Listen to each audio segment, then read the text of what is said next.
I think we start. There's a few I know who are sort of engaged with the performers, but who might slip in. So, but I think we'll start. My name's Catherine Stout, head of programme. Delighted to welcome you all here today to the ICA. Thank you all for coming and introduce today's Culture Now. Our guests today are Siobhan Davies and Ramsay Burt, who'll be in conversation about the work of Siobhan Davies Dance, and in particular our current project, which hopefully you've all seen, and if not, obviously you can see afterwards, called Table of Contents, which we have in our theatre. Using Siobhan Davies's own history as a choreographer and dancer as a starting point, this project reflects on the concept of archiving dance. And it's working very closely with collaborating artists Andrea Buckley, Helga Kaski, Rachel Krisk, Charlie Morrissey and Matthias Sperling, and that these artists also consider their own embodied history and memory. Siobhan Davies, CBE, is one of the UK's most renowned choreographers, having created over 60 works to critical acclaim and won numerous awards. Founding Siobhan Davies Dance in 1998, she works very closely with collaborating dance artists to create new works, and since 2002 has been very particularly making work for non-theatre spaces, and worked in a range of art spaces such as Victoria Miro Gallery, Whitworth Gallery, Icon Gallery, Glasgow Museum of Modern Art and Turner Contemporary, and we're delighted to now have them here at the ICA. Ramsay Burt is a professor of dance history at De Montfort University, UK. He's written many publications, including The Male Dancer, Alien Bodies, Judson Dance Theatre, and with Valerie Brigginshaw writing Dancing Together, and in 1999 was also visiting professor of performing arts at New York University. I would also just like to take the opportunity to mention that next Wednesday, the 15th, we also have a talk between neurophysiologist Jonathan Cole and Siobhan Davies dance performer Matthias Sperling, discussing Cole's proposal that existence is performance through action. And we also have next Friday a salon devoted to the idea of archiving the today, which are both part of the associated talks programme. So thank you very much to Siobhan and Ramsay for coming, and I hand you over. Thank you. We haven't done anything yet. So thank you all for giving up a bit of your lunch hour. I thought I'd just start by just doing a quick check, asking you to, it's a sticking your hand up in the air dance. How many of you have already been to see Table of Contents here? Quite a lot. And how many of you have seen All This Can Happen, the film that Sue made with David Hinton? Some of you. How many of you have seen other work by Siobhan Davies in the past? Yes. And so I first saw Siobhan dancing and saw some of her early work right back in the 70s. And I know there are one or two people here who go back that far. How many people go back that far? Yes. Okay, great, thanks. So what we were planning to do today was to talk about issues around history and memory and the archive. And I was going to explain why. And the plan is really to talk for about half an hour about that. And then to ask you, to open it up quite early, to ask you about your takes on the issues of history and memory that we're talking about. So I'm just forewarning you, start being alert to what you might be able to contribute to this discussion. Am I doing all right on the mic? Yes, everyone can hear me all right. The way into this was, I think we'd had some discussions previously about earlier history of contemporary dance in Britain in the 70s and 80s. And then we had a couple of sort of public discussions about that. And then out of that, Sue invited me to come and sit in the studio in order to write something about Table of Contents. So I don't know, maybe seven or 8 days that I came and sat in the studio between the end of August and now. And there's this beautiful book that Siobhan Davies dancer produced about the piece with an essay that I've written and a wonderful piece by Marina Warner, which I think is on sale outside. Anyway, so and one of the things that we were talking about in the studios was one of the things we were talking about in the studios was about history and memory and the archive. And I wanted to just briefly show you one of the things, it's one of the things that I have heard mentioned in the gallery where the artists are working with the material for table of contents. The online digital archive of the Sue Davies Dance Company. And I don't want to talk about this, but some of you may not know it, and if you don't, you ought to have a look. So I'm just going to show you some images from it. So the homepage, and there's the URL, Siobhan Davies Replay. And in it, you can search for pieces. So I've got here the In Plain Clothes, quite a recent piece. And down one side, there's choice of videos, images, audio, text, objects, and profile. And clicking on video, there are, but this piece in particular has got lots of these scratch videos, which are just little ideas that people were trying out in the studio. And then at the bottom there are pre-performance talks and different performances as a promotional video and other some video which I think was shown during the piece. Projection reels, yeah. If you then click on text, there's a program, flyers, then there's emails. There's a set of emails between Matteo Farjan and Sue, and he contributed some dance, some songs, and then there are these exercises that look like there's the musical score of the songs, and they've written on it the movements. It's kind of the dancers using them as working notes. So there's just it's a real treasure trove. And then there are other things in there that 4 people, you can only see 3 here, were invited to make their own scrapbooks, so that the different things that they're interested in and why. So it's just, I mean, it's remarkable. I don't know anything else quite like it. And you did ask one of the things, the tasks that Sue gave to the dancers was to look at this material and an option of responding to it. But you also, so her archive, but also to think about their own archives or the body as archive. So the idea of archive in all sorts of different ways. I can see you with this on. In all sorts of different ways was a starting point. History and memory.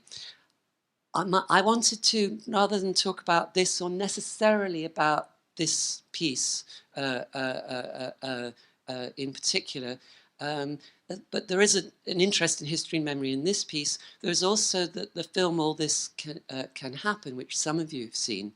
And I do have a bit of a trailer, which we could show it in a bit or not, just for those of you who haven't seen it. That also is a piece in which Sue and David Hinton themselves went and sat and looked through hours and hours of film and film archive, looking for very early first instances of film of a man walking and other subjects. So the issue of the archive and of history and looking back was there.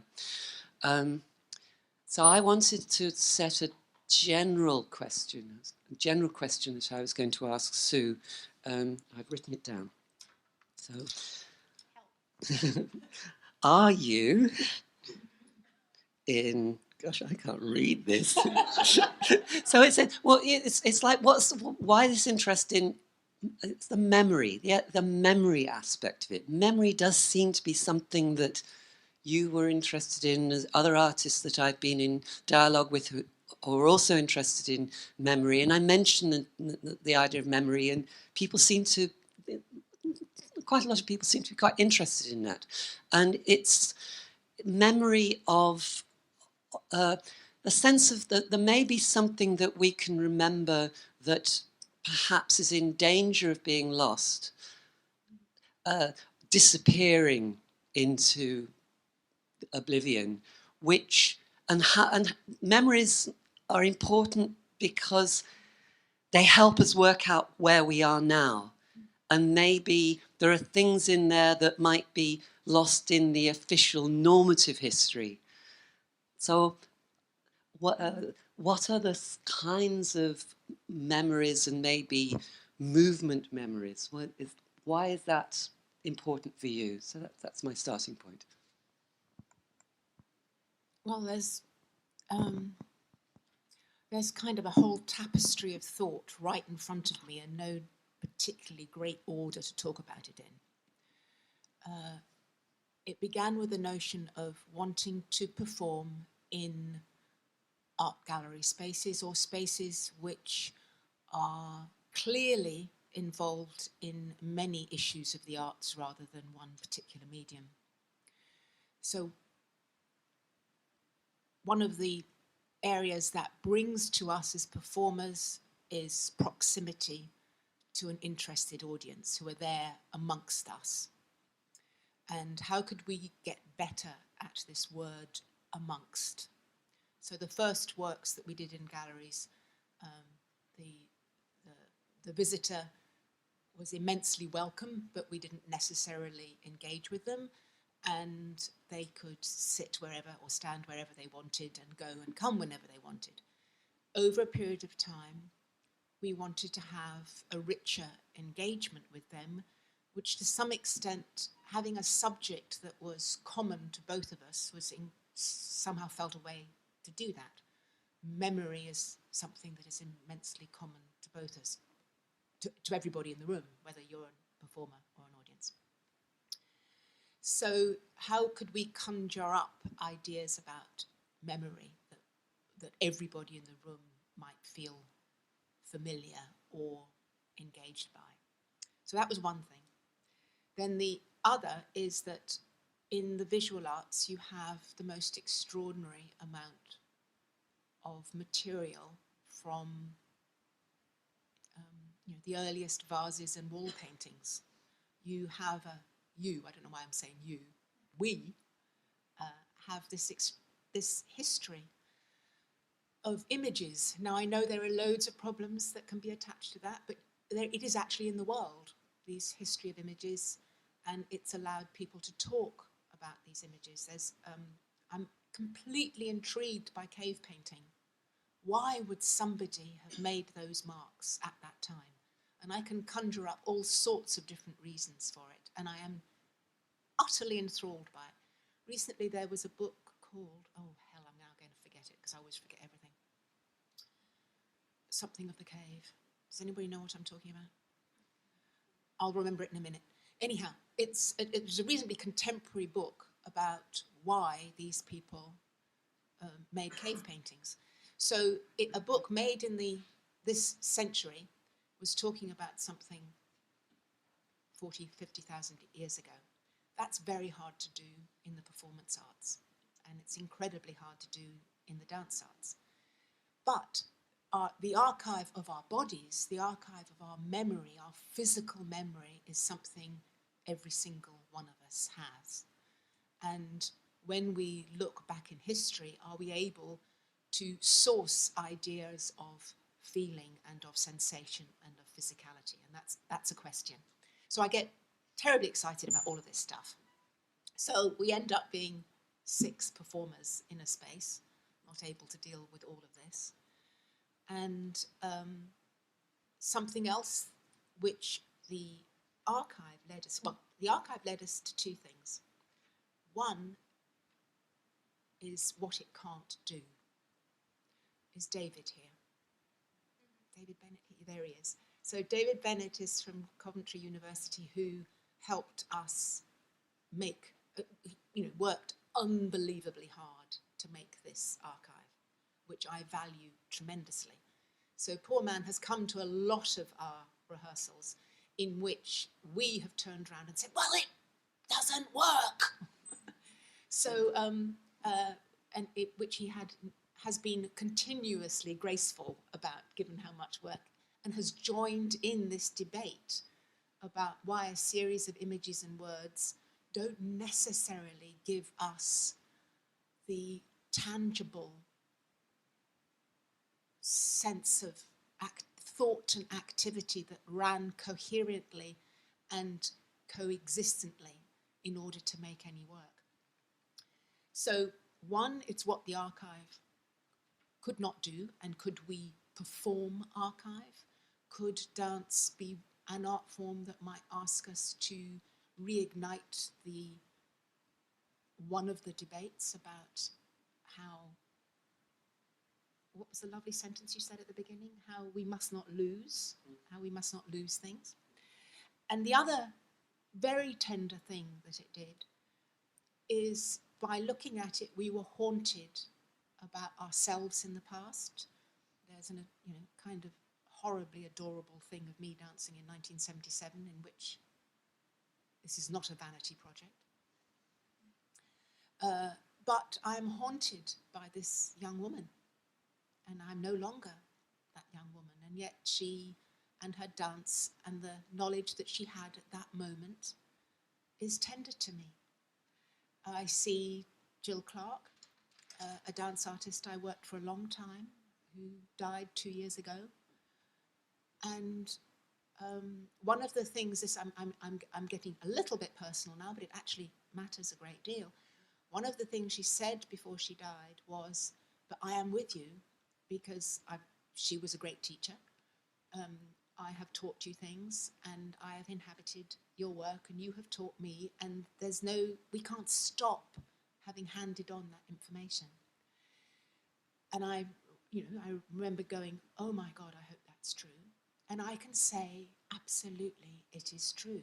She is in the room with us in a way that maybe a dance artist, I'm not sure about this, maybe it's because I'm involved with dance, maybe it's one of the things in which dance artistry works, is this idea of the haunting is of the constant learning, which dance and choreography are part of, a constant generational learning. And so all of these things have a value. I'm not saying they're the most valuable things, but these were many of the engines that were in the room when we started. I'm now going to turn to Ramsay so I don't ramble too much. Mr. Benjamin and his angel. You brought Mr. Benjamin and his angels. Yes, this I brought to the table. So Walter Benjamin, very late essay on the concept of history, sometimes called Thesis on the Philosophy of History. And he has the idea of the angel of history, and the angel of history is facing backwards into the past, and his wings are open, and there's a wind from paradise that's blowing him into the future, and this wind is called progress, and at his feet there's all the debris, the wreckage is piling up, and he wants to reach forward and rearrange the wreckage, but he can't because he's being blown, and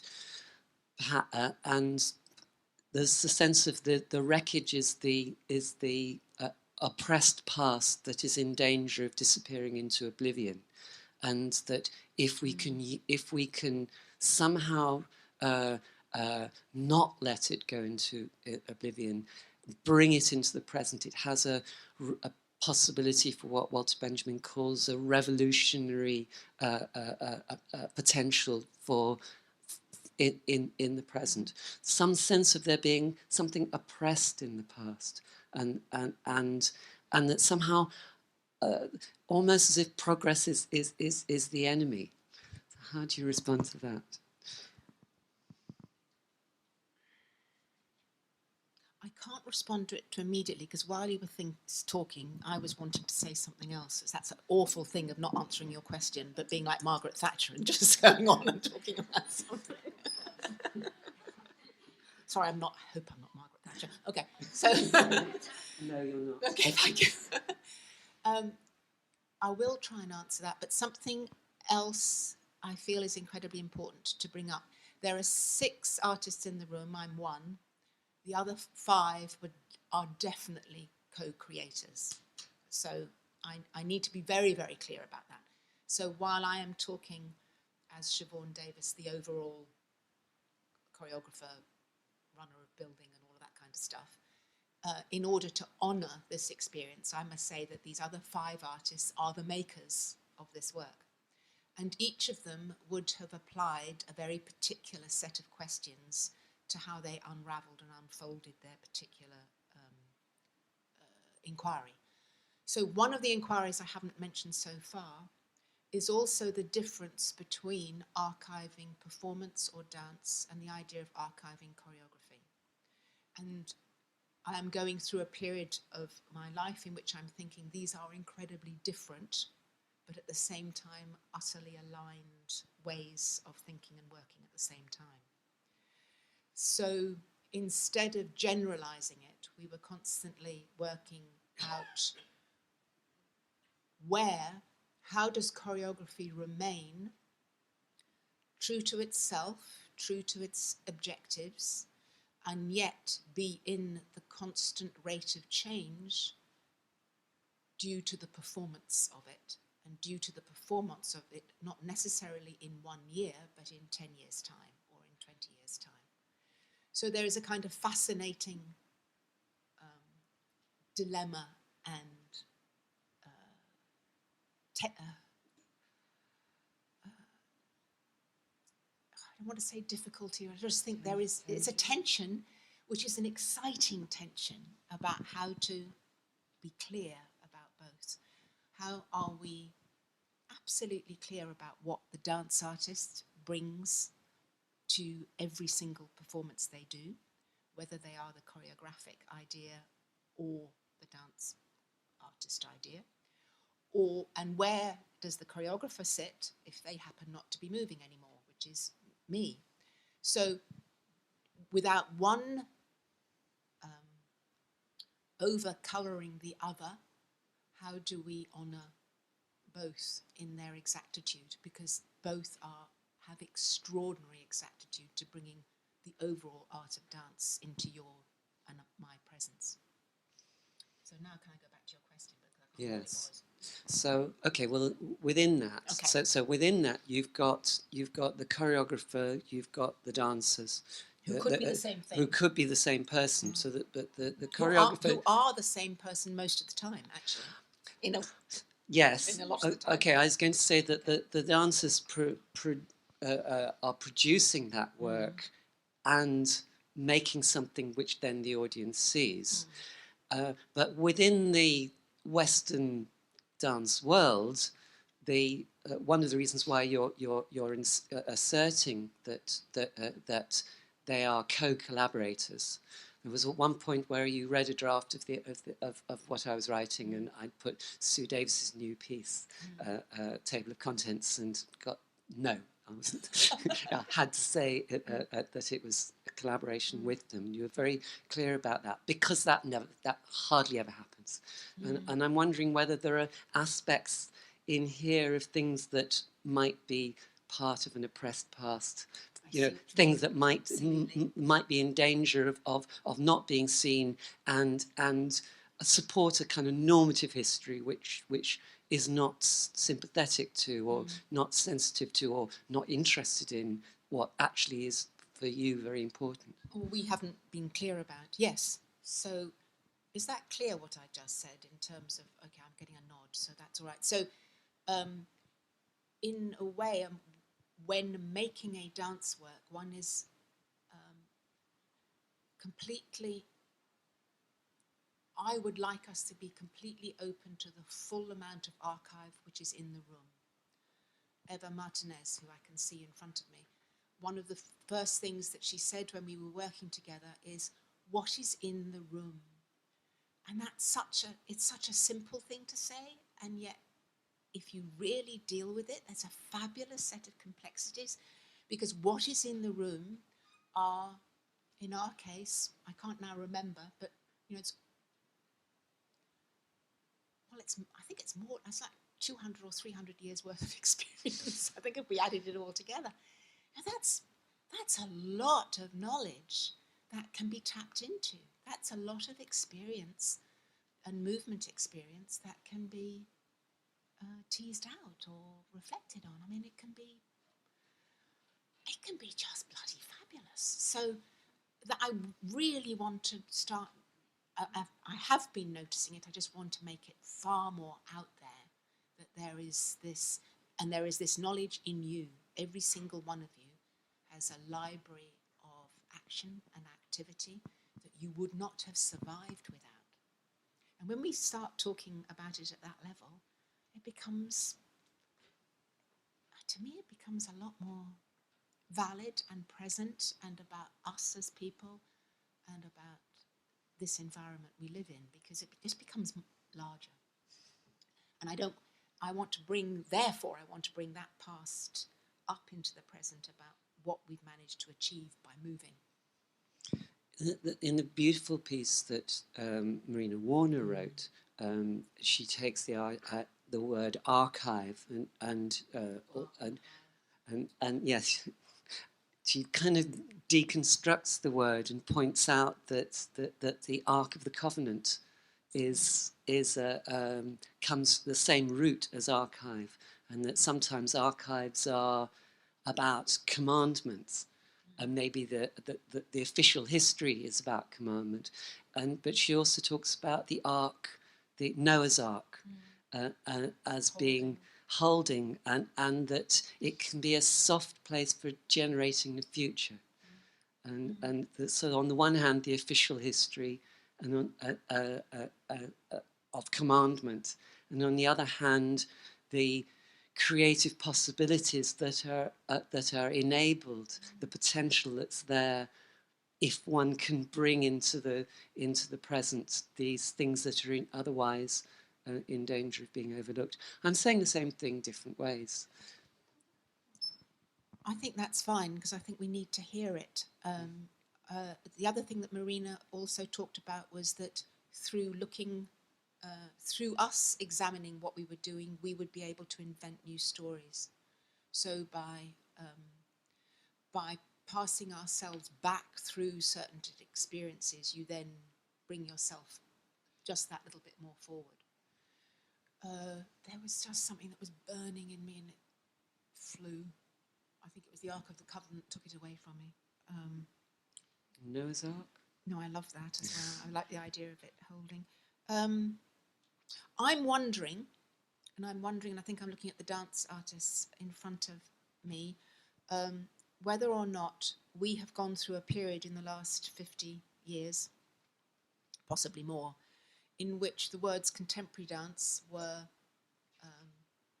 overburdened by the word contemporary, but also because of a lack of, when I say a lack, I know that there's a lot of archival information, but not to the equal of the other art forms. Without having necessarily that information, did we have to reinvent ourselves every generation? And did we have to reinvent our knowledge every generation? Which meant that the audience had to apply themselves brand new to every single new work, because we were trying to be that moment rather than necessarily be able to draw upon the past and use some of its influences as information to an audience who might not have seen any dance before. So I think this argument could be tested quite rigorously, but I just wonder whether or not that put us in a position of trying to reinvent ourselves each generation. And that there's a chance now, and I hear Ramsay in all his talks help us to use our own past, let alone other people's past information. Because Ramsay was very helpful to me at one point, and saying, "Well, come on, let's look at what your old work did." And he had to drag me through a bush backwards in order to be able to do that.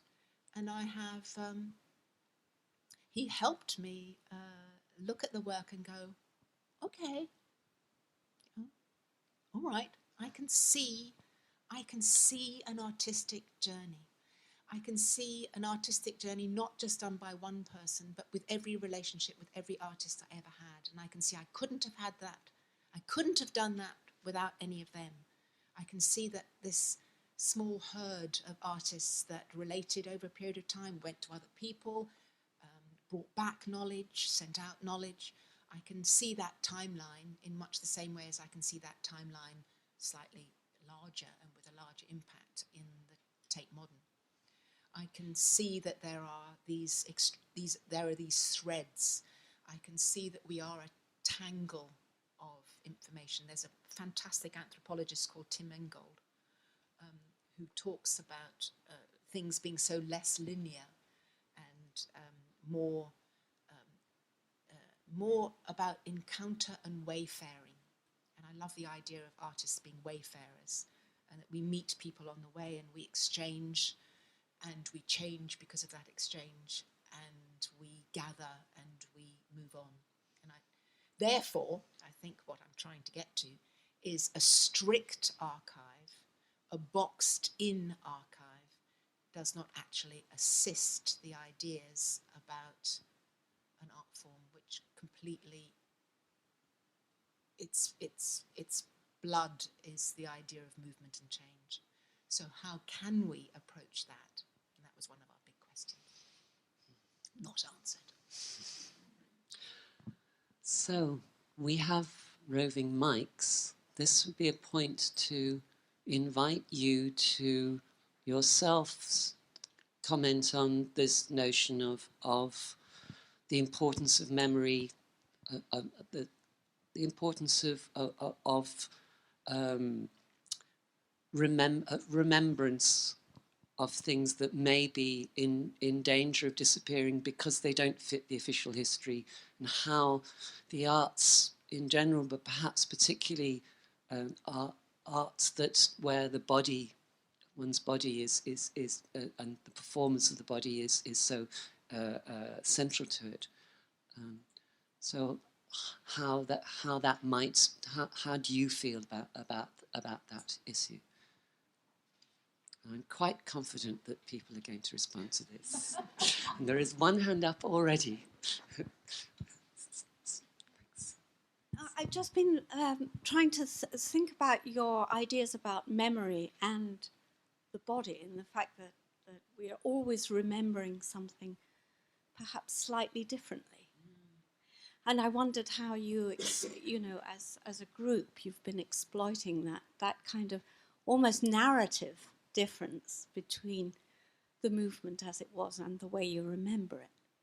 I wonder if there's anything to be said there about, I mean, that may be one of the ways in which we can get away from the boxed-in archive, to honour the fact that things change in memory. I'll take Matthias Sperling as an example. We all, for quite a few weeks, were looking at this archive and going, there is no way we want to do any of it, which I thought was really good. But of course, there was moments in me were going, oh, okay, yeah, no, fine. But I can absolutely see why, because when Lauren or Deborah or Jill were making that material with me, we were in that place for that material. One of the beauties of dance or movement or choreography is it's about the people in the environment, in the social environment of that time. And the wayfaring has altered us to this place at this time. And this body does not necessarily do what that body did then, in terms of whether or not you want to use the word conceptual or expression or whatever else it is. So in the end, Matthias, who was one of the most fervent ones to say, I'm not moving like that, has actually taken shards of material from individual dancers, very particularly Lauren, Henry, Jill, and Deborah.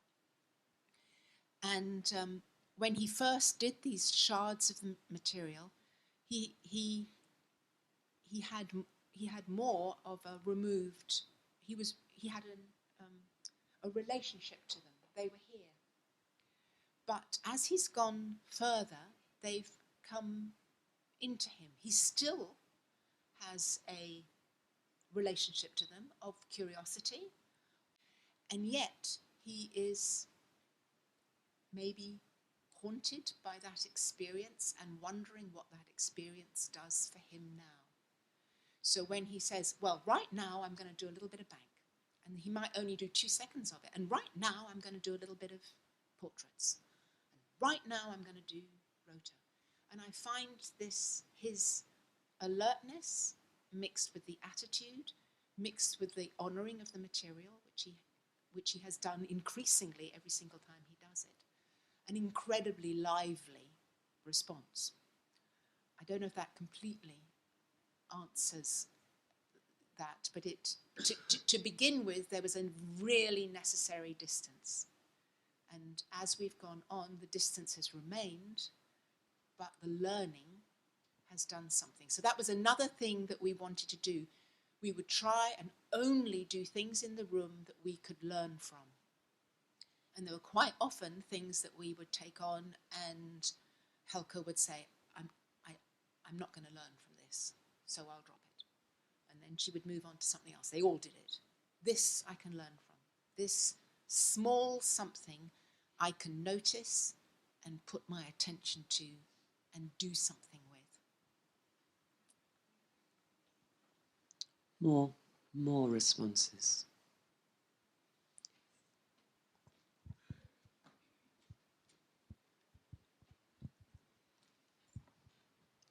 I'm not a dancer, and I'm a visual artist, and I'm very interested in memory, but I'm interested in, I thought something that the other speaker, the questioner was saying, which was to do with different memories. Yes. And when you were discussing, when you were trying to describe going back, it was as if it was a right memory that you were taking forward.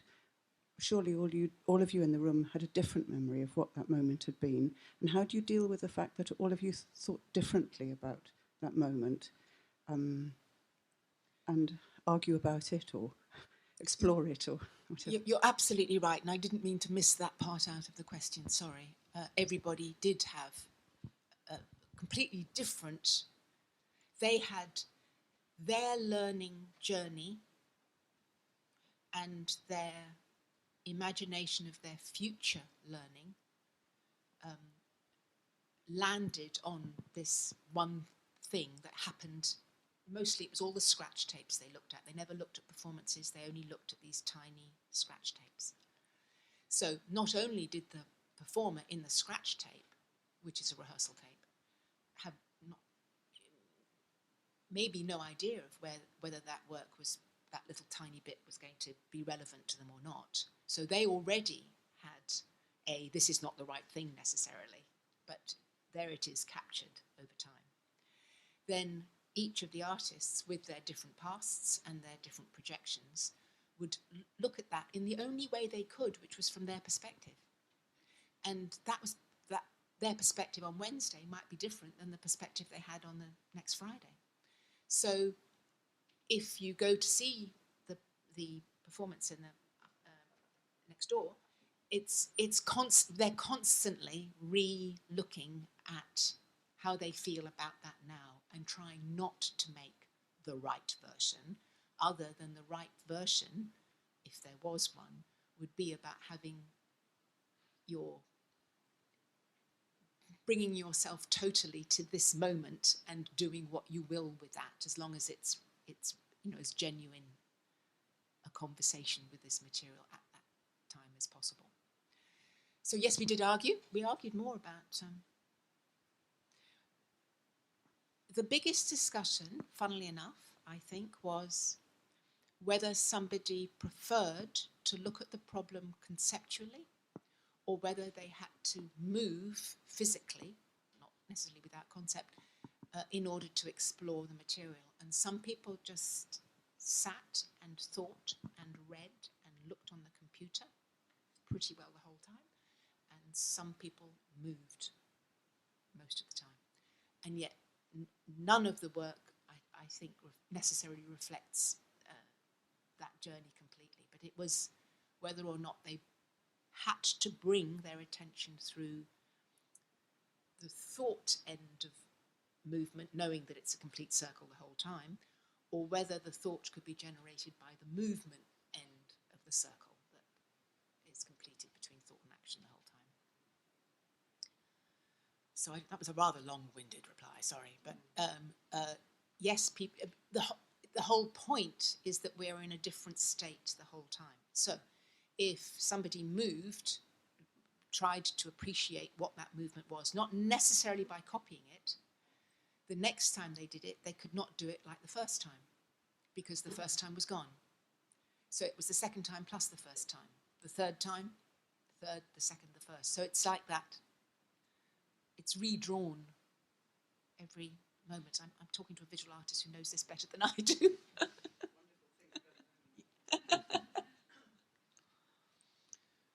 I was going to add to that then, or just bring in the question of audience, and that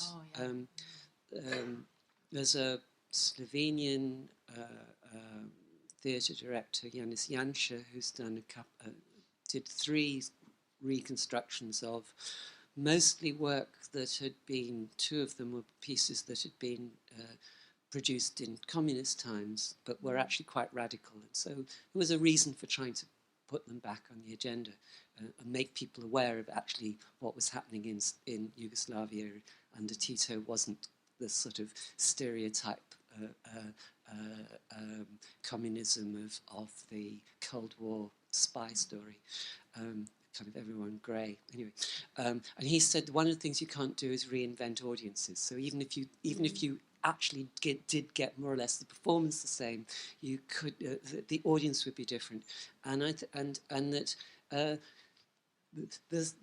choreographer, who may be the same person as the dancer, creates something, then the performer works out how to perform it, and they offer it to the audience, and something happens there, and how they perform it is influenced by the audience, and the audience bring all their memories, so that, you know, if you've seen, if you remember, Sphinx is the piece on the earliest piece in the online archive. That's then you know, that would take you back to a theatre in the 70s, and who were you with, you know, and how long was your hair, or, you know, and so the and maybe you talked about that with somebody, maybe they're not there now. You see something that reminds you of it, and you remember the people who were with you or that would have liked it. So there's a kind of community, but that I wonder. And there's a sociologist called Maurice Halbwach. I don't know how to pronounce his name. Halbwachs, and he made the point that there's hardly anything that you remember that isn't in somebody else's memory also. That there are very few things where you're completely on your own. It's like there can't be a language of one person. So there's kind of maybe in some ways the differences that you're talking about, partly to do with there is some sort of collective memory, some sort of pool of ideas, and also of course that we're very drawn by, you know, if other people start remembering something, we're kind of drawn to remember it the same as them, to kind of confirm, you know, we may end up changing our own memory to fit in. So there's a kind of, I think memories, it's a kind of more complicated thing. And of course, memory about, it always amazes me that dancers can remember movement so accurately and for such a long time, and the way that memories can come back. In a way, memory is a companion, and maybe that we can not rely on its perfection, but it is a companion to us all the time. That's what we have. I know a 102-year-old woman right now. She's my godmother. And of course she inevitably talks now about her youth, which she remembers perfectly, and I feel memory is her companion right now more than nearly anything else. So that I've just there's something that's resonating in me with that, and what table of contents partly is dealing with. More responses. More responses?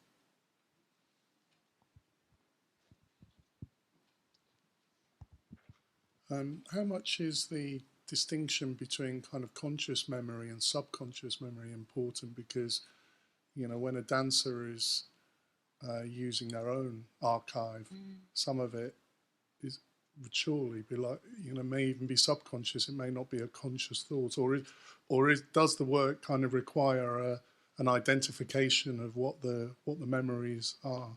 And I just had another question really, which was maybe a bit bizarre, but if you do you have a feeling that there's a kind of memory in a location? I mean, for example, if you were to do a dance in a gallery, compared to say if you went to Auschwitz and did the dance there,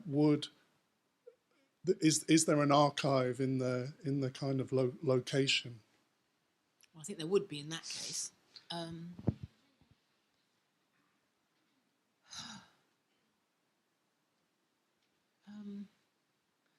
Enormous. We're very, very involved with conscious and unconscious memory. One of the things that disturbs us enough to make it interesting is to talk and to move at the same time. And I'm not sure if I as yet feel very clear about this, but there are ways in which the body's memory can take over. Certainly if you've repeated something a great deal. I mean, we know that the body's memory can take over in danger or in elation. But let's just talk about dance right now, the body, particularly with preparation and a form of repetition. The moment they start talking, which I'm wondering is a consciousness slightly, I don't know, I want to use the word higher and lower, but is that more to the foreground? That can really interfere with their physical attention. I'm not saying it's to their detriment, but the interference, one from the other, has been a real source of debate and learning, and something that excites us to go further into. So I'm not sure if that answers you, but it's the thing that I know has been very present in the room. As for place, I suppose the place that you end up in, the people who visit it are probably the people who have visited that place a fair amount. So what they bring into that place is information for us, because we won't know as much. So if I get people who are very comfortable coming into the ICA, I'm trying to be aware of that, and we can't pretend to know, but we are going, okay, this other information has come in through the door. These people have a different perception, or possibly a different contemplation about what they're going to go and see. Can we be refreshed by that? Can we notice that? And then there is that lovely, what is it, the memory palace, which we tried to work with in early rehearsals, is that we'd put memories in certain part of the room, and then see if we went to that part of the room, we would remember something in a particular way. And that was one way we were trying to deal with the different spaces, but actually that idea has wandered off. Not quite, it's not there anymore. Certainly forgetfulness comes more into play in table of contents than it has in some works. And just something that also fascinates me about dance knowledge, we made a work in which the performers were circling the whole time. And every single one of the four, they had to stay on a radius and then make knot shapes. I'm not going to go into it too much. Each of the performers had a completely different attitude to where they were in the room. Some of them would guide themselves about where the window was in relationship to the radiator. Some of them would guide themselves because Andrew was next to Charlie. Some of them would guide themselves due to steps. Some of them would guide themselves due to some other methodology.